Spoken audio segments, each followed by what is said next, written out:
that we'll be able to maintain the margins at the same level. These are concerned. As far as the textile business is concerned, we are almost at 95% of capacity there as well. That's why we are ongoing with our expansion plans in the future. Okay, just in terms of how you're seeing the market develop, Manish, are you seeing any of these currency fluctuations in Europe impacting you in any manner, or you're fully hedged? And if you can tell us how much exposure you have to Europe at the moment. Well, we have almost 80% of exposure in Europe in terms of business, but we've been following plain vanilla forward hedging policies ever since, and at any given time we are hedged to the tune of 70% of our orders which we have in our hand. Simultaneously, we are naturally hedged because we are availing our loans in foreign currency, and also we have a lot of capital imports towards machinery in our further expansion plans.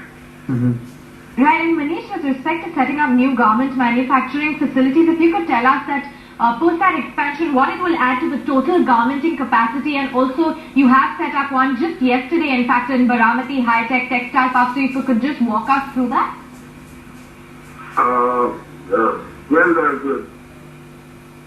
I'm sorry, I couldn't hear you.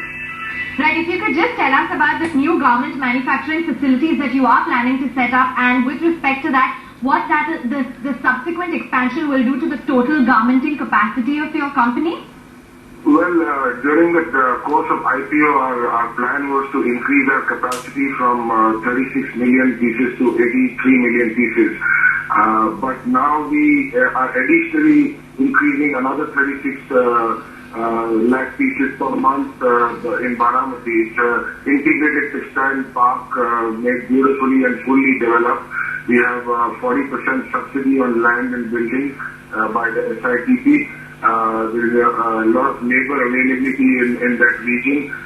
We feel that going forward, manufacturing has to be controlled strongly in terms of cost, and we realize that the future is the smaller centers where the cost of living for the labor is not so high, and the standard of living compared to the big city is lower. Right now, all our manufacturing units are in Bangalore, and we feel that the future is to go down to smaller areas, generate employment for people, and reduce the cost of manufacturing.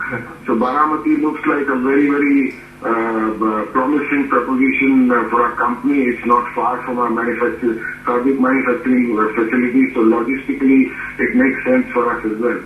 Right.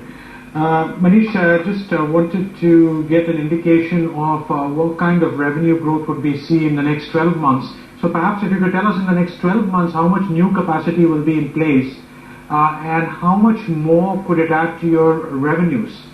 Well, this year we've ended at 625 crores of the top line within the expected 590 crores, so we kind of outperformed our performance. Coming in the current year, I think we will be closing anywhere at 750 crores of top line with a bottom line of 65 crores.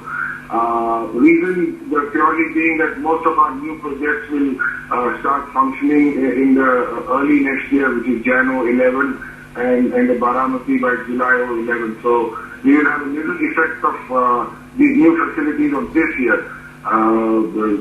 But going forward in 2012, we are surely bound to hit a turnover of 1,000 crores.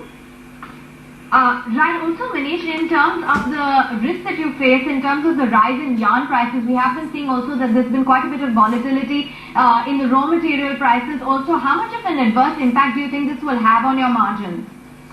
The whole industry per se has had an impact on that, but the customers all around the world are aware of the fact that cotton prices have shot up globally, and even the Chinese are not cheap anymore. Their prices are as much as the Indian prices. So, of course, there is a little bit of resistance in the initial 2-3 months when there is sudden change in prices, but eventually everybody has to come to terms with it and go on with it. So, we've already started taking price rise with most of our customers, and they've accepted it gracefully because the situation is the same everywhere in the industry. So the impact which we had was very little for a couple of months till people could digest the fact, but now it's part of the reality. Alright, many thanks Manish for being with us on Midcap Monta with Ashudat Manish Mandhana of Mandhana Industries, that recent listing that we have seen, and a good spike impact in the stock price today. Alright, but we do have Mr. Subhash Menon, in fact the founder and chairman. Roger Grobelli of LGT Bank there with his thoughts. Let's focus a bit on the IPO market as well. Manish Mandhana, Managing Director at Mandhana Industries. The IPO opens up today and they're offering it in a price band of 120 to 130 rupees a share. Manish, afternoon, thanks for joining in. I believe 78% of your revenues come through from Europe. Is that correct? If so, how are you hedging against the currency volatility? Good afternoon.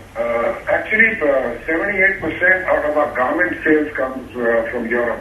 All in all, we have a global impact of 33% to our garment sales in our turnover. Out of the 33%, 78% comes basically out of exports, and 12% we do it domestically. So going forward in terms of currency, at this point, obviously the currencies are going down, but normally we have a plain hedge cover for the 6 months visibility of the business that we have. What's the total hedge position at the company? Well, as of now, we've covered almost 70% of our business in hedging, and at a rate of about 47.50 to 48. Okay, and in rupees crores terms, how much would that be? In rupees, it could be somewhere close to $6 million US dollars, basically. Okay. In dollars, yeah. I believe you're raising between 99 to about 108 odd crores. Over what period of time, and where are you hoping to be deploying this money? Basically, we are raising the capital purely for expanding our facilities. We are increasing our weaving capacity from 18 million meters currently to 36 million meters. And similarly, in clothing business, our current capacity stands at 3.6 million pieces, which we wish to take it up to 8.3 million pieces due to heavy demand. So basically, these expansions will go underway from January 11 itself. We've already started work at full swing. And by when will all of this be completed, and when will you start booking revenues on account of these? Well, we may see a little impact from the last quarter of the existing financial year, because January 11 we used to commence this. Mm-hmm. So give us a sense roughly of what kind of margins you operate at, because textiles as an industry by and large, I believe, does not have the highest margins. Is that correct? And across what major textile verticals are you present? About textile, which is changing, of course, because of the increased global demand. And textile consists of various activities like spinning, like yarn, like purely fabric business and purely garmenting business. But we are present across the value chain of the business. And the typical operating profit EBITDA margin that we enjoy in our textile business is close to 19%. And in our garment business, it's about 28%. So globally, we get an EBITDA of 21% on our company's turnover. Mm-hmm. And what makes us a little different from the commodity business is we're more into the mid-size, mid-end and the high-end of the market. And design is our forte in our company. We stress more and more on design and innovation. That brings us customers worldwide who are looking for products which are superior in quality. Sure. One final thought. Can you leave us with any kind of growth targets going forward?